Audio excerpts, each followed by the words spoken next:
Hi. So the spouse wants me to go with her to Tampa, St. Petersburg, or is it St. Augustine? I don't really know because I. It might even be Naples. She wants to go meet a half brother. I think she wants to meet him. I don't know. She may have met him once in her life, and he's supposed to be sick and dying. And I was thinking, sure, I would normally go with you, because I used to be that type of person that I love to meet family and things like that. But now I'm thinking, well, I always think about what could go wrong, and one of those analysis tells me that yes, we have a new minivan, sort of new, but that one could actually have road problems. I feel that something's wrong with it with overheating. It really gets hot to the touch. Maybe nothing's wrong. Maybe all cars do that. I don't know. But the way I look at it, the spouse is one of those people that she wants to go over there and then come back the same day. I'm like, oh no. And then, do I really want to put my life at risk? Like, what if her brother's wife? What if she says, oh, he touched my vagina? You know, Daniel touched my vagina. So, like, do I really want to put my some people say, why are you so paranoid, Daniel? Well, that did happen to Uncle so-and-so in Miami.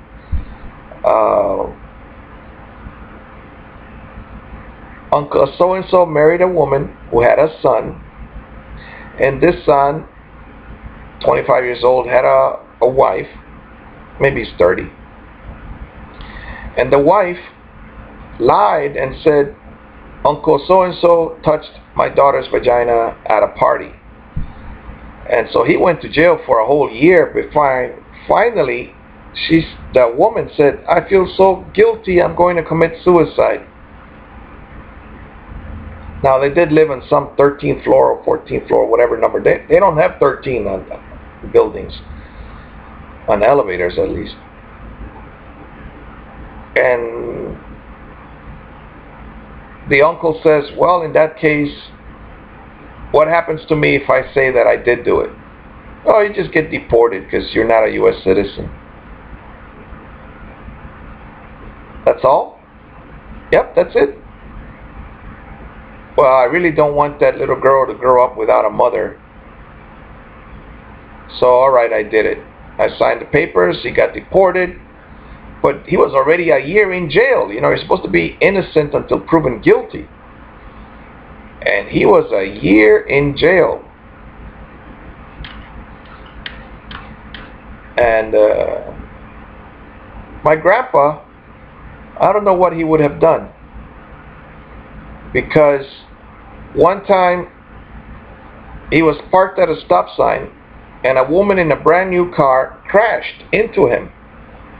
And the woman started saying, oh no, my husband's gonna extinguish me. Now that's just an expression, but maybe it was true. I don't use the other four-letter word. I don't use that. Went to a gun training school and they said never use that. When you shoot somebody, you shoot to stop them. You never shoot, because if you tell it in court, oh, I shot to extinguish him. No, no, no, no, no, no, no, no, no, no. You always shoot to stop and protect your life and the life of others. You don't shoot to do it, because then the prosecuting lawyer says, oh, you had intentions of going to work that day and shooting somebody. And avoid going to court, all right? It's very dangerous. So my grandpa said, all right then, we'll tell your husband that I did it. And we'll tell the police report like that. And nothing happened to my grandpa's car, by the way, because his was, I think they were made out of steel back then, these cars. It was a Jeep, a green Jeep, Toyota. So Grandpa said he did do something when he didn't, only to protect a woman from getting beat up or extinguished by her husband. Wow. But I wonder, I know I had a family member that he didn't do the crime, but he said, I'll say that I did it, because this way the family member that did do it, they will not go to jail, and they have a family, whereas I am single. I'll sacrifice my life for him.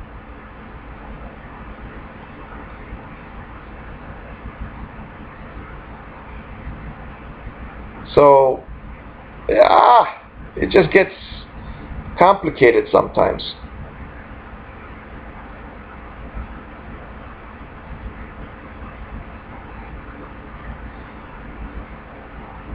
What was I talking about, huh?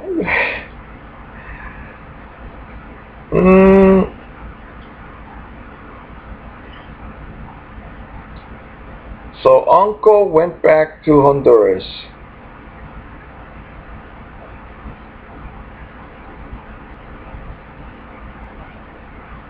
His family became messed up.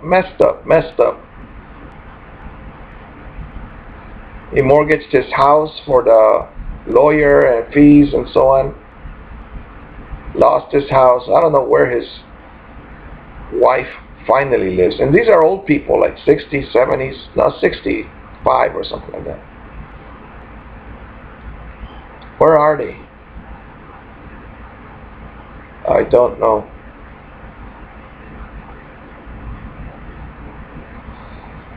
Oh. So what was I talking about? Yeah, I have no one to talk to, so I make these videos.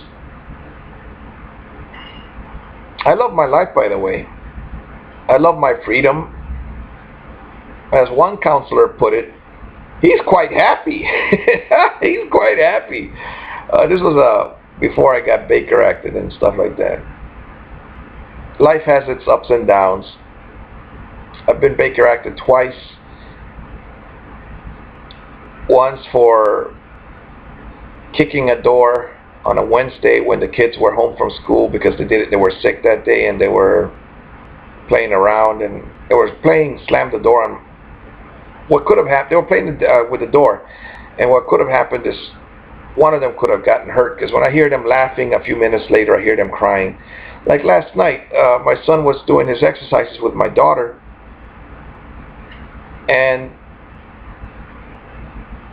he got hit on the head, the floor exercises, because she was doing the exercises and she didn't notice when she kicked him. So he was crying. So I brought him to this room. I put the computer here. Okay, do the exercises here. And we put an ice cube on him. But they can't be together and not hurt each other. One of them is my son is he looks, he sees, he watches out for things. Whereas my daughter needs to be more careful.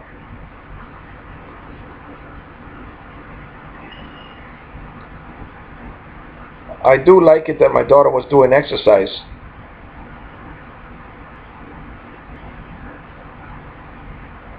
The spouse doesn't do any exercise, but the spouse does not sit down. She just keeps, she cut the grass yesterday. She went to pick up a heavy grill, barbecue grill, from a neighbor over there, a friend of the family. They come by maybe once every 2 months. They used to come by more often, but then they saw that we were constantly. I think I didn't see them for like 2 years. Oh, I remember what happened.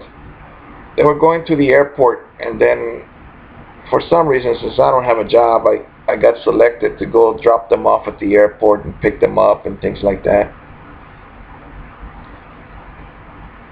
But now, they don't, friends don't do that for you. Now they don't ask me to do that. And I don't answer the phone. And I barely talk to the man because if I'm a turtle, he's faster than the spouse that I have. He doesn't say hello when he comes in. He just comes in. I mean, he rings the doorbell. Then he comes in, and then he, would you like something to drink? Would you like to sit down? None of that. And then he's out the door again, and he's gone. He might stay 15 minutes. I doubt it. Maybe 10. When I first met him, I remember that his wife had a lot of arthritis, and he was in the car, and he was already backing it out into the street. And then she would get into the car. She would walk like, she wouldn't run or anything, but she would walk us. I really thought she was way older because of her arthritis. But she has rejuvenated, by the way. Some pills or some doctor or I don't know what did it, but she feels... I think it's moving out of Chicago because she came from there with him. And that cold weather really gets you. We went to see the other day to recycle at where I used to work. And we ran into Pedro, right? And he rides a horse. He tells me that he's been working since he was 12 years old, and that that the big boss is a good boss, and that I could get hired again if only I could do the 5 days of work.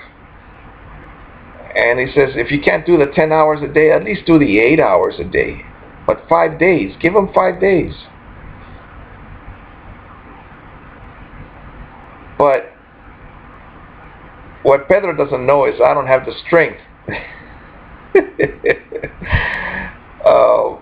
One reason I loved taking the spouse to where I was working was to recycle, but I took her there and she saw the stairs.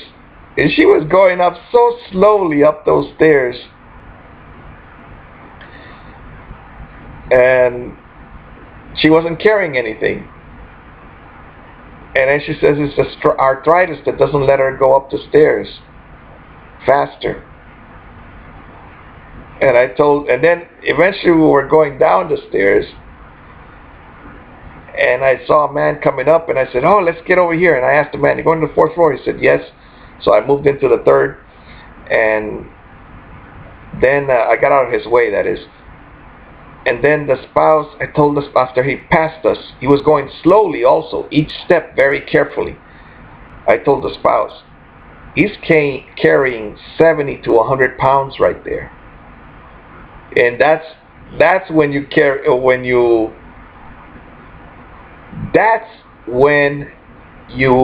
go up the stairs slowly. If you're not carrying anything, you should be flying up those stairs. And of course, she noticed the women that were working there. She noticed the painters, the women that were painting.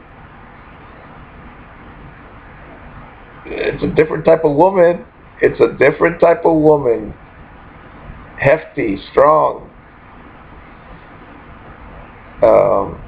By the way, this spouse was a secretary, typing and sitting down job.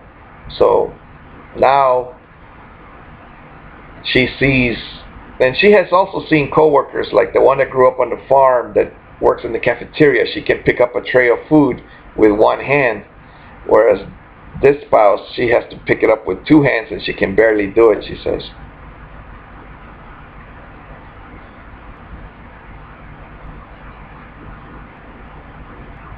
So, oh yeah, I was talking in the video about going to some other city to see some brother that's half brother that's dying for this spouse.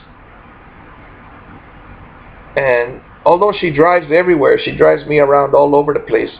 When it's time to go to a new city, of course, she wants me to drive, and if she can't get me to do that, then she wants me to help her with the maps and reading the signs.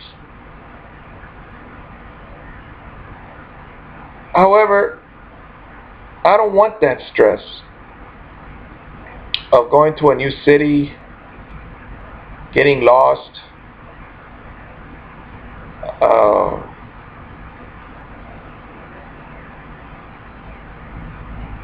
I'm almost actually acting the same way my stepdad did, because when my mother wanted to go see a friend over there, he would say, "That's the black area of town. You want me to go over there?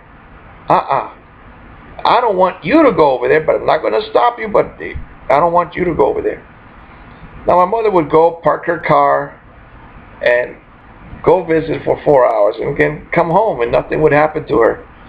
But he said, if I went as a man, something would go wrong. And I don't believe that I'm going to get attacked if I go to Tampa or Ocala or wherever this town that her brother lives in. It's the summer vacation, 2013, and what are we going to do? But for instance, the Jehovah's Witnesses that used to come over here, he's an old man, ex-military, and I think he was 70 from 1936, so I think he's 70 something. And I've known him for maybe 5 years, and he's about to God creates through me. Isn't that a beautiful alarm? That's what this iPod says. So this Jehovah's Witness hasn't been coming by, and every year he used to go see his mother that's 90 some years old and lives up north. And every time he went up north, for some reason he got sick. He went to the hospital. But this time another person told me that he's dying, and or at least the person, he's in bed all day long at home. And I think he was at hospice, but it was taking too long. I don't know. So he's back at home. So eventually they gave me his address. I called up the phone, but the wife and I don't get along, by the way. So the wife, what did she do? She didn't answer the phone. But I said, well, I gotta go pay my respects to BJ, right? So I went over there. She opened the door, but she said he's sleeping, and I said, all right, thank you so much, and bye. And then I left. And all right, I understand. You don't want me to go see a man that's dying in bed. All right, on his deathbed. He's your husband. You don't want me to come in. What, those white people? Am I white? Well, am I white? Sometimes I wonder, am I white? So he's someone I liked. As I told him already, you're like a father figure to me. I've seen you more often than I've seen my own dad. And I see life, there is no coincidence. God sends me a friend every once in a while. So I read the Bible with him. I asked him questions. And he told me he's a Jehovah's Witness, but I told him, but you were also a soldier. And then he said he was military police, and that he wasn't a Jehovah's Witness back then.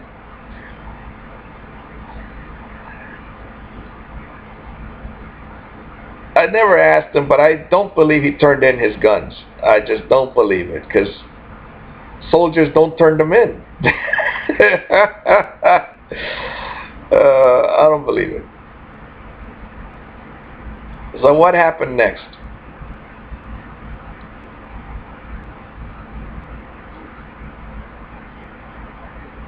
Well, usually when you have a husband and wife team, you don't like one of them. If you get along with the husband, well, actually, I like both of them. The lady came by yesterday and she said she's got a ticket and she's got to go to some other county and she's got to go pay it, but the ticket's from 2007. But she just found out she got a letter that her license is suspended, and it turned out a $1,500 ticket. And so she came by to make the phone call because it's in English and it's a computer and nobody could find it. And then finally she got the courthouse. The courthouse gave her another phone number, which is a lawyer firm that gets, they act on behalf of the courthouse. They send letters out. And so they asked her, when did you pay it? What date was it? And of course, she only has a confirmation number, which is useless to them. They don't know what confirmation number. And then she said she got arrested and that she got out of jail. She had a bunch of problems.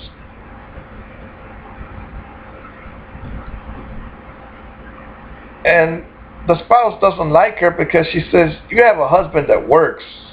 So she doesn't like women that have husbands that work. Now, of course, she also works.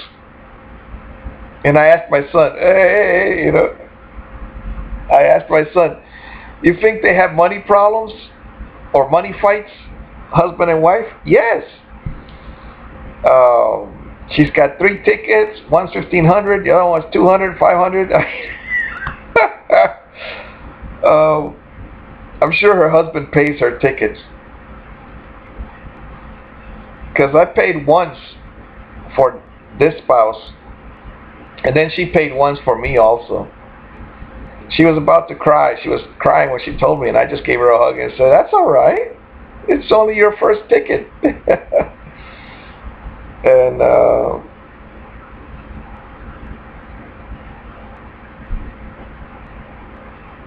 well, so most of the time you don't get along with both husband and wife. Now I get along with her husband because he even came to get me. He's not the one that drinks. He's a good worker, and we talked. I like the way his rhythm. He's a slower paced person. And with his wife, I just found out that, she's 1981. I babysat a girl from 1981 when I was, my brother and I, 10, 12 years old or something. I don't know. I didn't tell her this, but I was like, what? And watching her in 1981, and then, the flashback comes of the little girl that my mom's friend's daughter that used to come over. She ought to be 30 years old now. And I did hear about her when she was 22. She was going to school. And she asked me, are you the white-haired one, or are you I told her, I don't have any hair anymore. I'm very old. But I am the white-haired one, or the blonde one. She remembered us. She must have been 3, 4 years old or something. 2, 3, 4 years old. We used to play with the cat. And so the lady came yesterday. Her daughter was playing with the cat. And then I said, doesn't she have 2 kids? A boy and a girl? And then my son says, no, she has 2 daughters. But I was happy that they were shy. They're about the same age, and I said, you go out there, just go brush your teeth and you go over there, because he was hiding in the room. Like, don't hide, go play with the little girl, show her your cats. And then he says, no. But eventually the little girl was playing with the cat anyway, and then he started playing with the other one, the kittens. They have two kittens too, or two cats. So whenever you have a marriage or a relationship, boyfriend and girlfriend, one of them likes to talk, one of them doesn't. Well, this lady likes to talk. I like to talk. But the spouse I have doesn't want to talk. The mother I have doesn't want to talk. And I mean, the lady came on foot to make these phone calls, and they don't want to help her. Because I mean, who wants to talk on the phone with a computer? And then they say the ticket number is A, the bunch of numbers, and then the computer says, "Is that correct? The ticket number you read to me is B," and then 7 8. Is that correct? And then on the computer, "No, that's not correct." And then the computer voice says, "Did you say no?" That's right, no. So it's a hassle.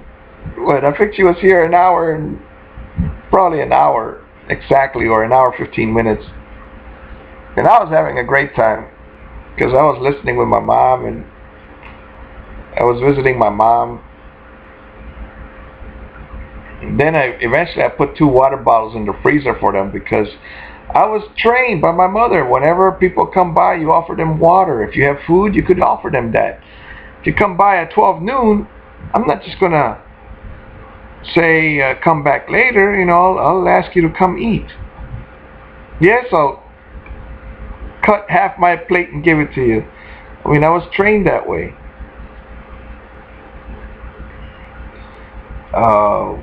But over here, sometimes when people leave, you hear comments like, "Why does she come over here?" And I said, "There's nobody else in the world that's going to help her. You have your mother to help you with all of these phone calls," which is true. My mother speaks English and Spanish, and she has helped the spouse deal with lawyers, deal with doctors, deal with a bunch of problems. My mother has even helped people that are out of town deal with lawyers and doctors and food stamps.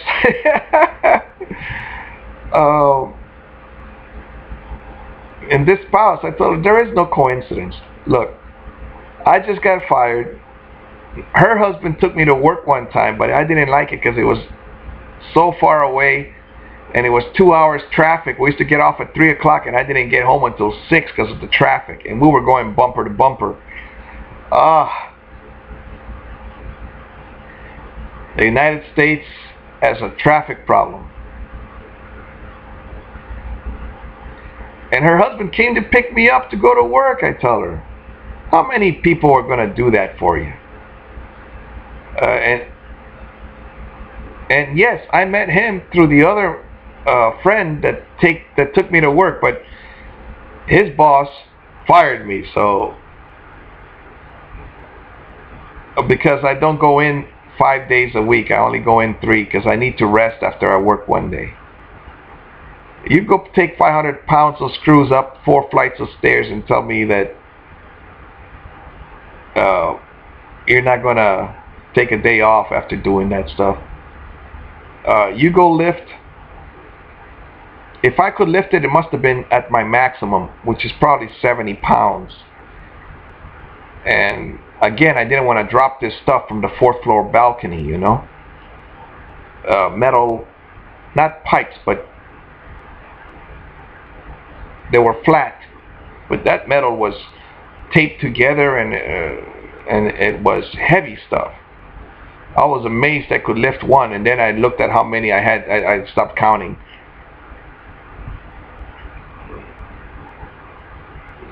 And then when it's just garbage, I have lifted, I believe, 1,000 to 2,000 pounds of garbage in a day.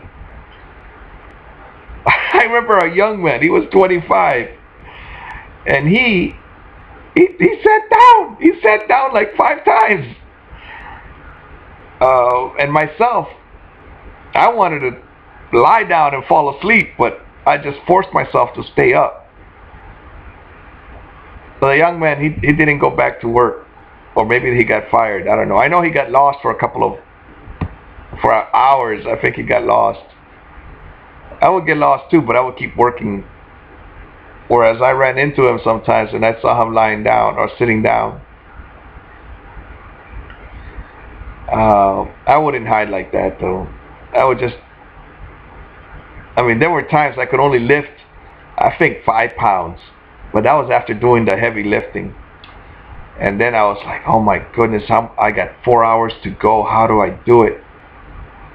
Well, I didn't do it. Eventually, I said I had to stop at after 8 hours.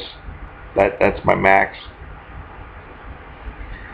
So I spoke with this guy that rides horses, and he told me that he's been working since he was 12, and that he's got maybe 2 more years to go, or he's been working. He doesn't have to continue working anymore. And then he said, you're not too old, but how old are you? And I said, 40. I thought you were older than me, he said. I'm 46. I said, wow. 46. And they thought I was older than them because I can't lift as much as they can. And then I said, well, how old is our boss, our immediate boss? He said, I said, I think he's 60. No, he said, he's only 50. I said, wow, I thought he was strong for 60. But it's like, nobody walks around with how old they are. Some people are amazing. When I'm ready for bed, these guys keep going. All right, talk to you later. Be better than I am.